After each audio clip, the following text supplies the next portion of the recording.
23-13359.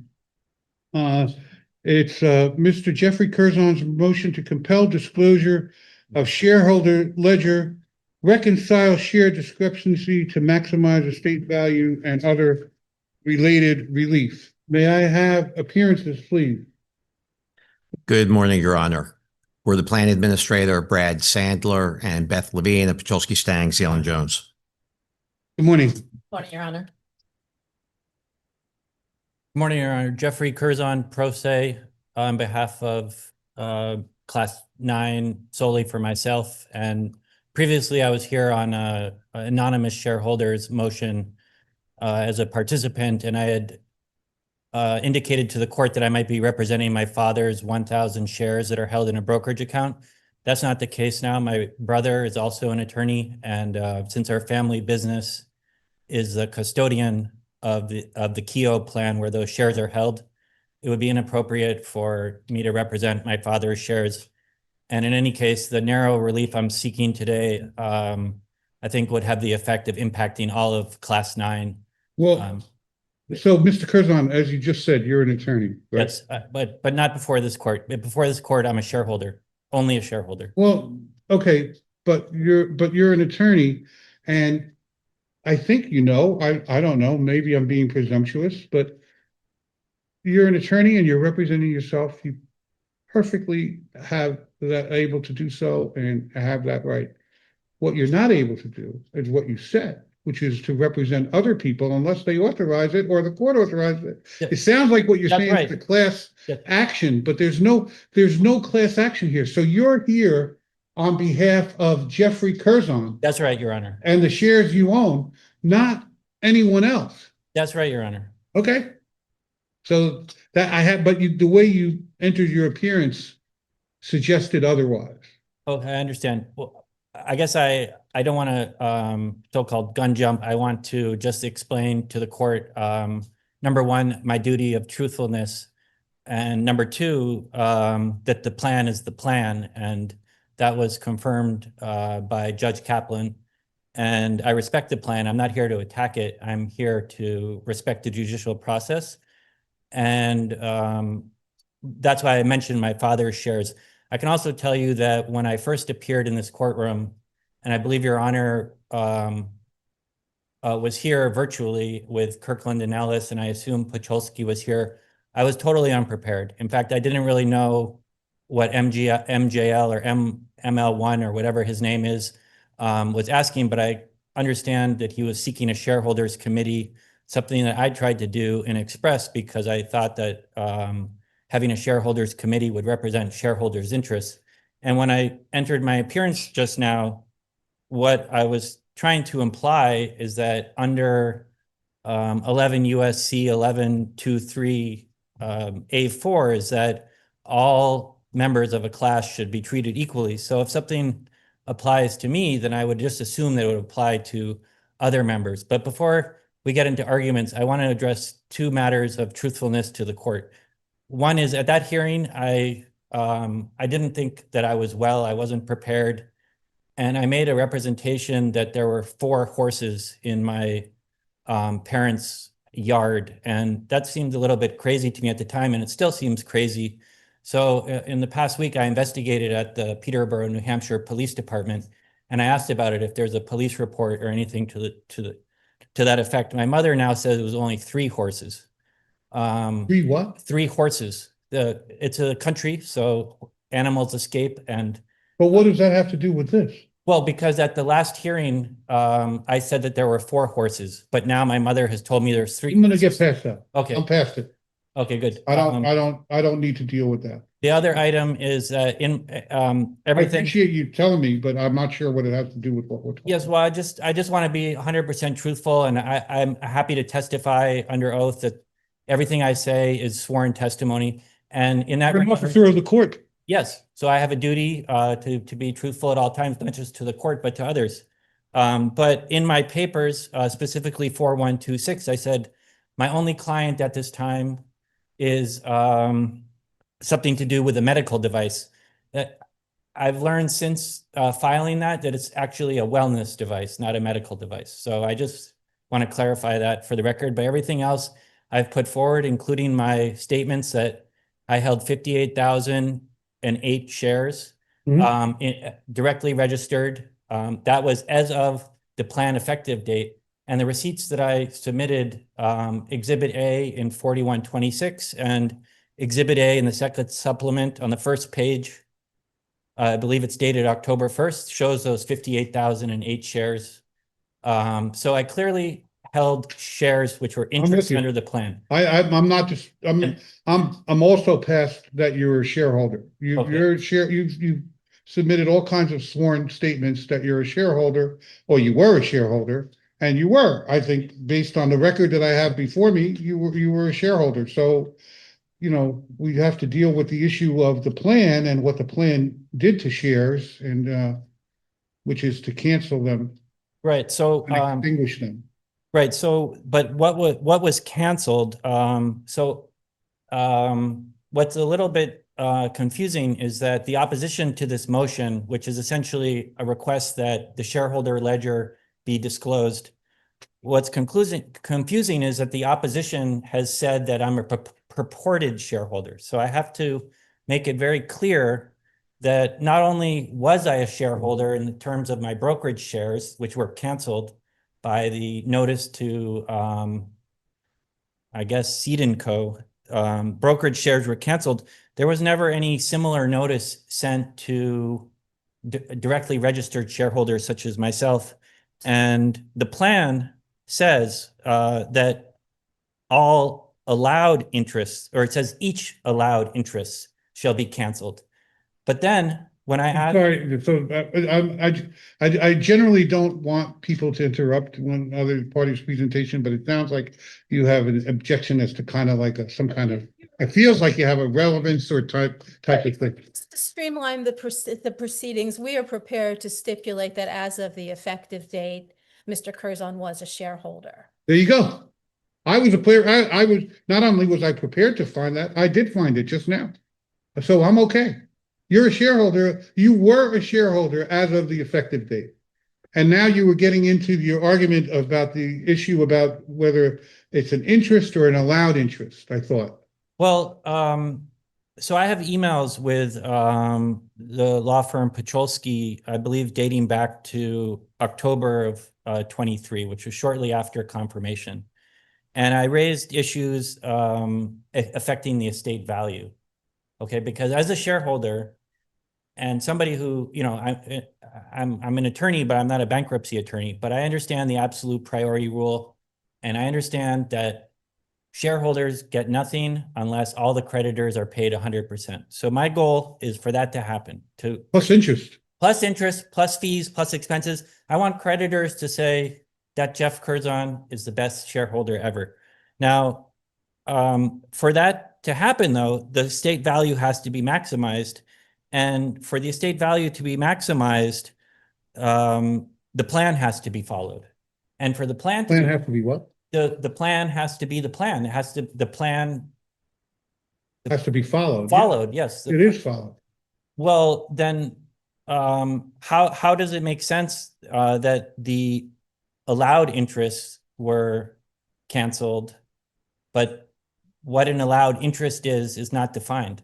So I really do want to stop you right there, because an allowed interest is defined. It's defined in the plan definitions, and interest is defined.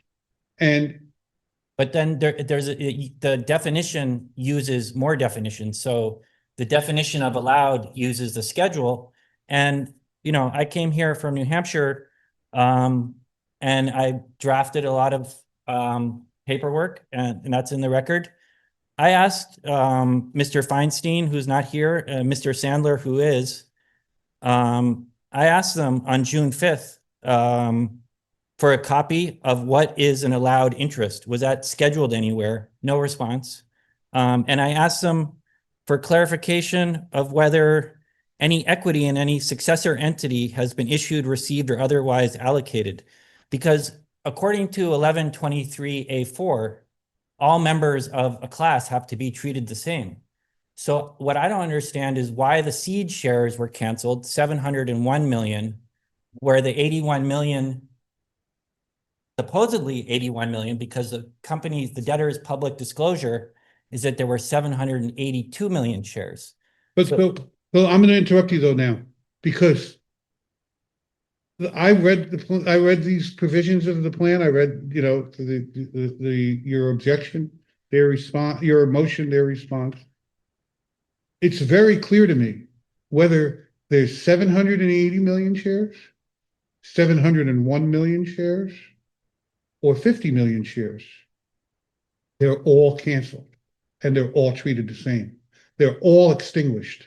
It's whether they were canceled by CD and Co., some official notice from them is not relevant to me, because the plan that was confirmed, and you're right, Judge Kaplan entered that order because I wasn't here then, determines that interest, allowed, unallowed, any interest is canceled and extinguished.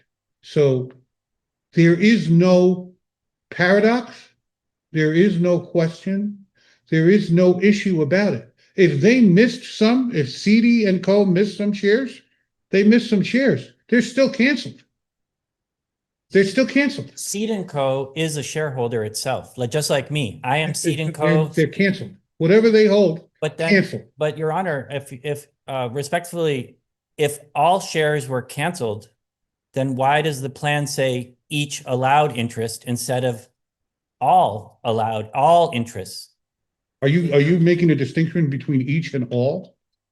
Well, it says each allowed interest, which is a defined term. It could have, Kirkland could have said all interests are canceled. It didn't say all interests. It said each allowed interest, but then all share, it could, I think the thing is, it says it so many times. It says class 9 consists of all interests in BBB. yes, It's look right under that, Your Honor. it says each allowed interest shall be canceled, released, and extinguished, and of no further force or effect, and no holder of an interest in BBB shall be entitled to any recovery or distribution under the plan. And they're deemed to have rejected it, all of them, whether allowed, unallowed, half allowed. And if your gripe is with the difference between the word allowed in B and interest in the heading, I'm clarifying it now. Even though I don't have to issue declaratory rulings, all interests were canceled. It couldn't be any clearer. All interests were canceled. Okay, if that's true, Your Honor. Yeah. And I want to believe that it is true, because then we've solved the problem that, That's why I wanted to get to this. okay, I think it's your issue, and I'm telling you that they're all canceled. okay, You that's don't need to great. reconcile. You don't need lists. You don't need it from me. I don't, and Well, Judge, putting aside, there is a major procedural/substantive defect in your motion, because you're moving to compel something, but there's nothing that I have before me, like a subpoena or a notice to produce or an adversary proceeding or contested matter where there was a formal request made through that the court can enforce. You made informal requests, which I appreciate, and you should make informal requests, but there's nothing for me to enforce. So that I could deny it on those grounds independently, okay? And I would, and I will. But I'm just saying to you, I thought your issue, because you used the word paradox, and I don't think it's a paradox. I think it's the opposite of a paradox. I think it's crystal clear that all interests in Bed Bath & Beyond Inc. canceled. okay, so that's 782 million. All of them. And your tax return is right. If Okay, you took a loss because your interest was canceled, you're right.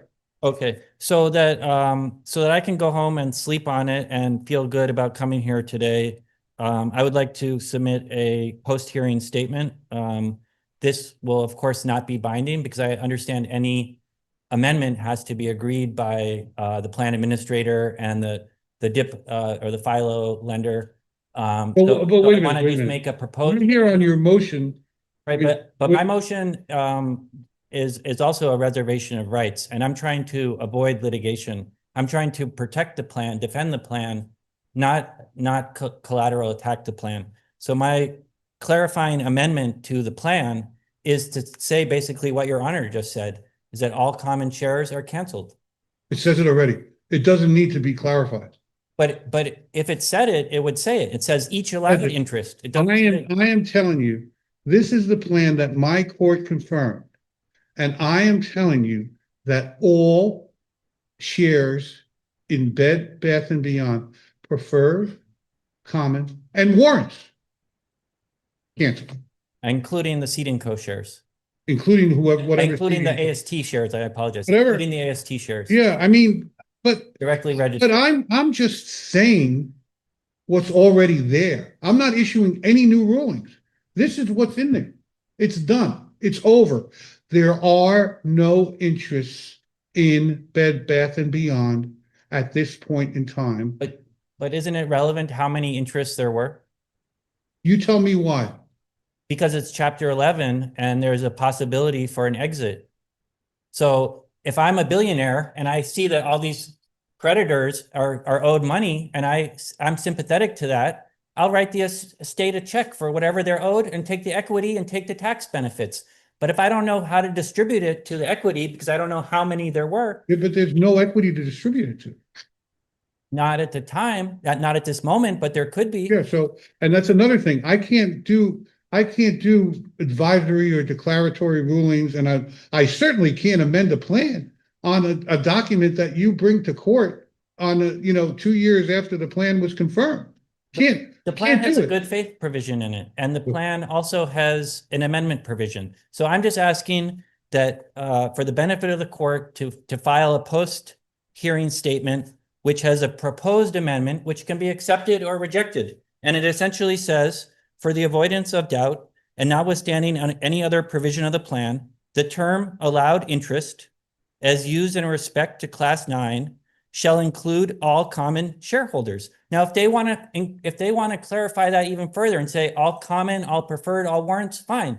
I don't have the right to speak for preferred or warrants. I didn't hold those. I only held common. So this is just a request to file. I can't do it. I can't do that. I mean, you could submit it to them, whatever you want. You submit to them whatever you want, but I'm not doing that today. And I'm saying to you, I'm not supposed to give advisory rulings. That would require a whole host of things and notices and objections and all things. But it's not necessary, Mr. Curzon.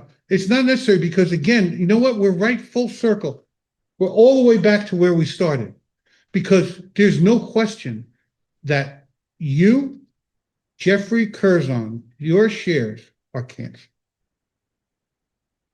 And under 1123A4, everybody's shares are canceled then. There you go. Okay. Yeah. Well, that's what it is. Thank you, Your Honor. Alrighty. Oh, so in other words, you're accepting, what are you saying? You withdrawing your motion, or what are you doing? Well, it sounds like you've ruled on it already. I ruled on it I mean, I have other things to say, but the bottom line is that the motion is procedurally and substantively defective because there's no adversary proceeding or contested matter in which you issued some kind of notice or process to compel something. And I just don't, so that's the ground to deny it. But I was trying to, Mr. Curzon, like you said, I was trying to help. Yeah. I was trying to cut to the chase scene. I was trying to remove the doubt that you apparently have about what happened to interest, even though it says it 27 times in the plan and disclosure But, statement. Your Honor, I'm not sure if you're aware, but there's a whole cottage industry of speculation on the internet about this case. And I can't do what is a bankruptcy judge in New Jersey going to do about a cottage industry that trades, if there is one, that trades in canceled shares? They better, I think people better be It's not careful about before they trading, buy It's I would say, about the hopefulness of class 9 to potentially get some recovery, because the injury behind this issue is that the suspicion of naked shorting of shares. So if the price of the shares was deliberately manipulated, that's an issue for Mr. Goldberg to seek recovery of. And I don't see how Mr. Goldberg can investigate securities fraud as his fiduciary duty would be unless he looks at the ledger. what actions? Didn't you have actions pending? Yes, Your Honor.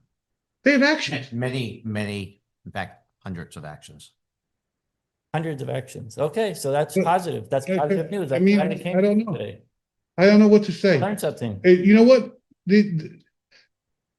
I think a naked short means that you sell a short, the stock short, even though you don't have the underlying shares. You don't have a borrow permission. Yeah, Just print a fake yeah, share. yeah.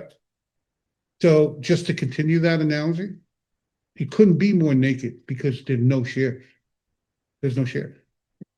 They're completely don't exist. And if somebody buys that like they buy the Brooklyn Bridge, then that's up to them. But this is not what we do here in bankruptcy court. Mhm. It's just not. I can't But what control. you do I do can't is- control naked short selling in illegal markets But you because do, I have no jurisdiction. It Your Honor, doesn't sorry, get to me. I'm sorry to interrupt, but you do enforce the plan in class 9, assuming if all creditors are paid and there's still money left over in the pot, that would benefit class 9. Yeah, I guess you know what? have If to that ever distribute- happens, You I have to guess distribute we'll class cross 9. it. We'll cross that bridge if and when we come to it. I have a feeling that I might not be here when that point, if that point ever arrives, because from my understanding is that at the moment the case is administratively insolvent and there's hundreds of millions of dollars owed to secured creditors still and unsecured creditors, or billions. I don't know, billions. So, I can't speculate, sir. I cannot speculate. So, Okay, well, and instead of filing my post-hearing statement, I think I've pretty much said it on the record. What I'll do is I'll give Mr. Sandler a copy labeled draft as a way to just show the court that I'm acting in good faith and trying to constructively help the estate. And I'll also try to email a copy of it to the attorneys for the 6th Street, which I believe is the senior secured lender, so that, if they want to amend the plan to remove any sort of inquiries like I've made, because all shares have been canceled, all 782 million common, however many preferred there were, and however many warrants, that being, there's a cap table so that if and when the lawsuits are successful and Mr. Goldberg fills the pot to pay all the creditors, he'll know where to send the money to the shareholders, who they were, and that seems like a very reasonable way to do bankruptcy law. But I'm a rookie here, so I really defer to your knowledge, Your Honor. okay, well, I guess my question was just simply, what, are you withdrawing your motion? Because if you want me to rule, I'll just rule right now. And I mean, I did rule really, basically, but I could fill in a few gaps, but. Well, because the plan does not say all interest, it says each allowed interest. I can't withdraw my motion, but I will respect your decision, of course. Okay. Well, I already said why I denied it on procedural and substantive grounds. I said that, but I also, in an effort to help, I did say to you that what is just could not be clearer from the plan and is not a paradox is that all equity interests in Bed Bath & Beyond Inc. have been canceled. It just can't be clearer. And then, so there's no basis to disclose the full shareholder ledger. But if it's to determine that the shares are canceled, there's no need for it either, because the shares are canceled. And then to submit a written explanation and reconciliation of the discrepancy between the number of shares held by CD & Co. and the number of shares outstanding as to the debtor is also is really kind of a non-starter, because you besides there not being any matter in which that request is pending, none of the, even if there were, and you're an attorney, so maybe you know this, I'm not sure, but maybe you know this. Like if someone sends you a document request, discovery request, there's no, and it says, I want you to add these 3 columns and tell me what the total is. It's not, you don't have to create anything. You have to produce things that you have in your possession, custody, and control, but you don't get to force somebody to reconcile discrepancies. So I would deny that on even if there were a proper even if there were a proper discovery request, I would deny that. Where's my I have a site for that actually. Your Honor, I know we're in New Jersey, but in New York, there is the business corporation law that allows valid inspection of business documents under 624 of the New York Business Corporation law. That's not. And I tried to use that with both the plan administrator and with the transfer agent, and was denied in each case. You know, it's a little confusing to navigate the interplay between you know, Judge Kaplan, who's Article 3 judge, and you with the Article 1 judge, and then the New York state law being in a New Jersey courtroom dealing with federal bankruptcy.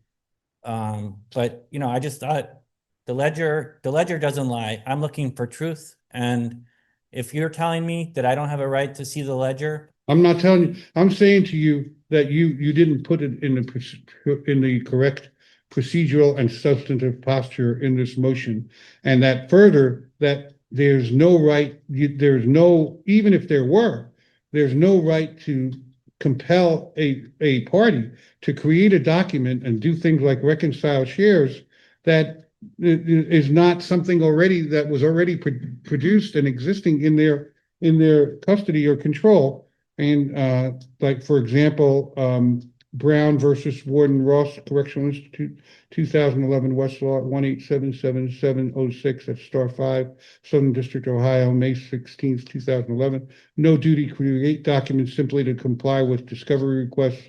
Same thing is Smallwood versus Collins, 2010 Westlaw 2044953 at star 3, Southern District, Ohio, May 21st, 2010. Defendants have no duty to create a report for plaintiff or produce documents that do not exist or not in their custody and control. So that I couldn't do anyway. And then to preserve the rights of equity holders to pursue further relief claims and remedies is you're asking me for an advisory opinion. They are whatever rights and remedies you have or lost, well, you opted out. So whatever rights and remedies shareholders lost as a result of the plan, they lost. But whatever rights they have, they have. And I can't issue an opinion in a vacuum and an advisory opinion because there's no controversy before me. And that's Maxis Energy Corp. 641 BR 467-508 Bankruptcy D. Delaware 2022. And so if there's an actual case or controversy that's before me, I'll deal with it, but I can't deal with it in the abstract. I'm sure you're familiar with that. But yes. If you're not, now you are. Yes. Thank you, Your Honor. Okay. So the motion is denied. The constitutional grounds, you got notice.